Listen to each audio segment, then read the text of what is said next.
श्री कृष्ण गीता में अर्जुन को कहते हैं कि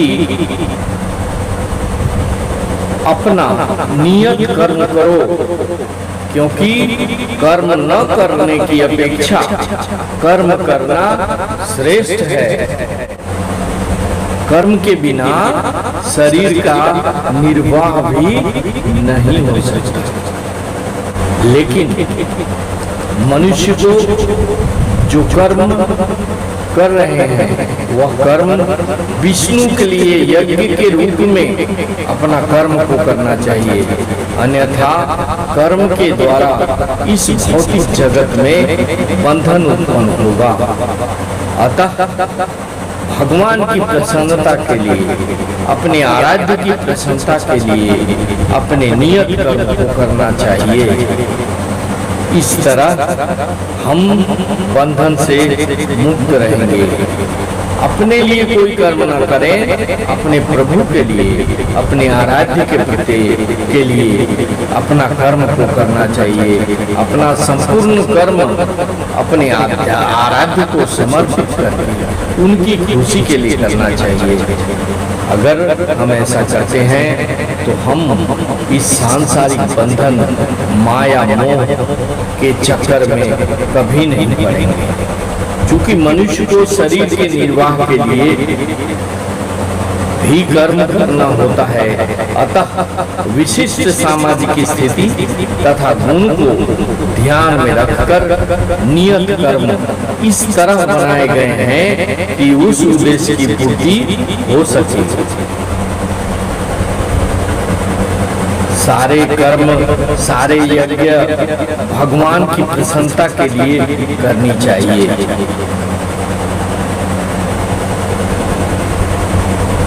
भगवान विष्णु की प्रसन्नता के लिए कर्म करना अपने आप को सभी तरह के कष्टों से, सभी तरह के बंधनों से मुक्त होना है। इस जगत में किए जाने वाले अन्य कोई कर्म बंधन का कारण होगा, क्योंकि अच्छे तथा बुरे कर्मों के फल होते हैं और कोई भी फल कर्म करने वाले को बांध लेता है। अतः विष्णु को प्रसन्न करने के लिए, भगवान को प्रसन्न करने के लिए जो कर्म होता है तो वह मुक्त दशा में रहता है। यही महान कर्म कौशल है और प्रारंभ में इस विधि में अत्यंत कुशल मार्गदर्शन की आवश्यकता होती है। अतः भगवत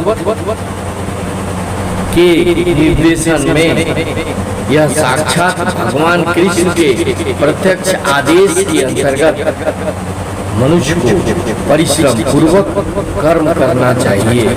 इंद्रिय तृप्ति के लिए कुछ भी नहीं किया जाना चाहिए, अपितु हर कार्य भगवान की प्रसन्नता के लिए होना चाहिए।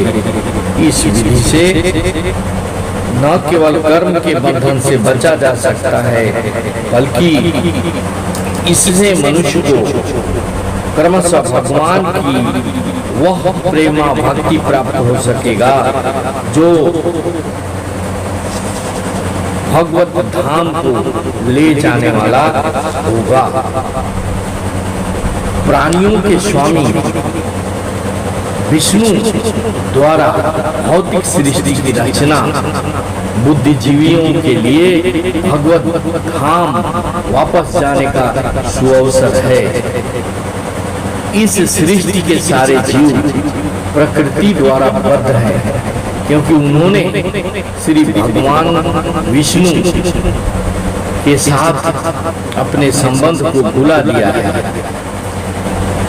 प्रजापति तो भगवान विष्णु हैं और वे समस्त प्राणियों के, समस्त लोगों के तथा सुंदरता के स्वामी हैं और हर एक के त्राता हैं। भगवान ने इस भौतिक जगत को इसलिए बनाया है कि बद्ध जीव यह सीख सके कि वे विष्णु को, भगवान को प्रश्न करने के लिए किस प्रकार अपना कर्म करे, किस प्रकार यज्ञ करे, जिससे वे इस जगत से चिंता रहित होकर सुख पूर्वक जी सकें तथा इस भौतिक देह का अंत होने पर भगवत धाम को जा सकें। बद्ध जीव के लिए ही यह संपूर्ण कार्यक्रम है।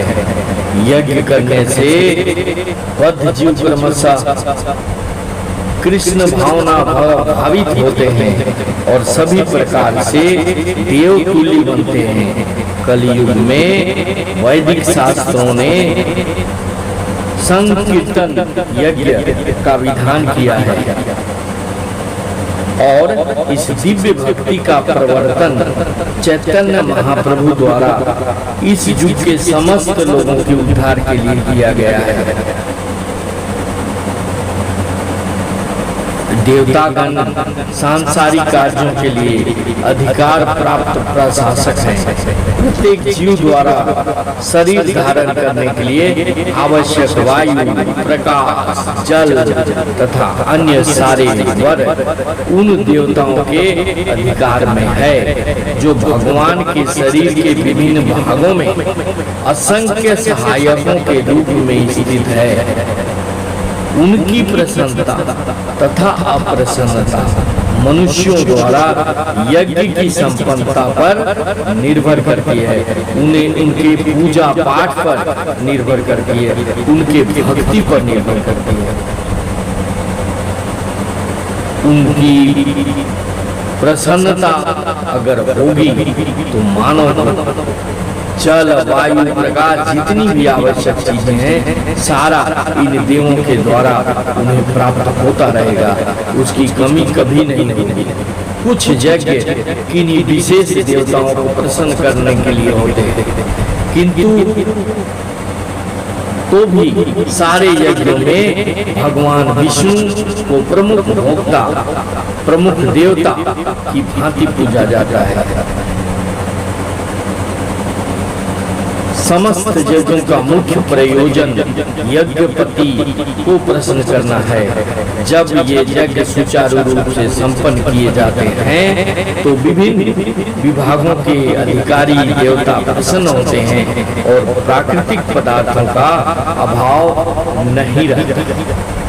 यज्ञों को संपन्न करने से अन्य लाभ भी होते हैं, जिनसे अंततः भव बंधन से मुक्ति मिल जाती है। यज्ञ से मनुष्य के खाद्य पदार्थ शुद्ध होते हैं और शुद्ध भोजन करने से मनुष्य जीवन शुद्ध हो जाता है। जीवन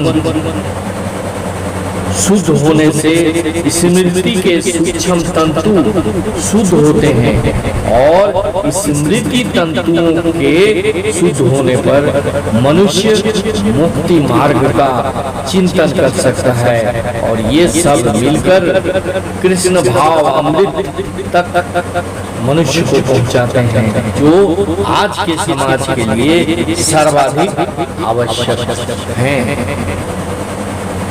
इसलिए भाइयों, हमें अपने कर्म को भगवान के लिए कर रहे हैं, भगवान को खुश होने के लिए कर रहे हैं, ऐसा समझते हुए अपने कर्म को करना चाहिए और जितना हो सके भगवत भजन, भगवत आराधना, यज्ञ, पूजा पाठ ये सबसे विमुख नहीं होना चाहिए।